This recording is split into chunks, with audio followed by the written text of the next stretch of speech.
بسم الله السلام عليكم ورحمة الله وبركاته. أسلم مولى عمر أيا وحو يلي هبين بانيغا إيا عمر رضي الله عنه أن أبحني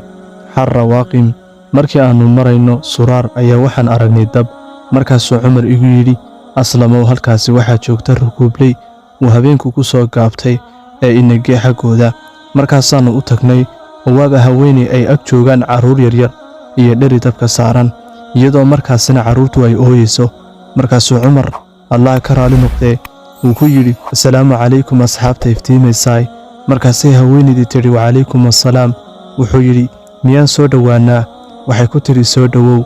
wuxuu weydiiyey maxaa idin helay waxay tiri habeenkii baana soo gaabiyey iyo qabow wuxuu weydiiyey maxaa helay caruurta yaryar ee la ooynayaan waxay tiri gaajo ayay la ooynayaan markaasuu weydiiyey waa maxaa waxa dabka saaran waxay tiri waa biyo aan ku sasabayo ilaa ay ka seexdaan alle ayaana ahaaday dhexdayada annaga iyo Umar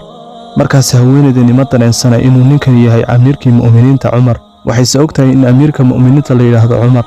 markaasuu Umar ooyay oo laabtay isaga oo degdegaya wuxuu galay makhaasinkii oo uu ka soo saaray daqiiq iyo saliid markaasuu Aslam ku yiri Aslamow ii saar dhabarka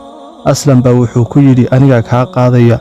wuxuu yiri Umar bin Khattab ilaahay ka raali noqday oo ma adiga iga qaadaya dambiyayga maalinta qiyaamaha dabadeed daqiiqdii iyo saliidii ayuu dhabarka ku soo qaaday oo uu geeyay haweeneydii markaasuu daqiiqdii dhabarkiisa ka dajiyay oo inta uu xoogaa ka soo qaaday ku shubay dharigii saliidiina ku daray dabadeedna dabkii ku afoofay in muddo ah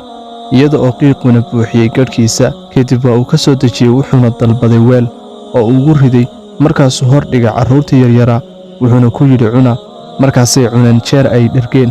haweeneydina way u ducaysay iyadoon ogeyn inuu yahay amiirkii mu'miniinta Umar kamuuna tagin jeer ay caruurtii seexdeen markaasuu raashinkii u reebay oo ka tagay markaasuu xaqayga u soo jeesaday uu yiri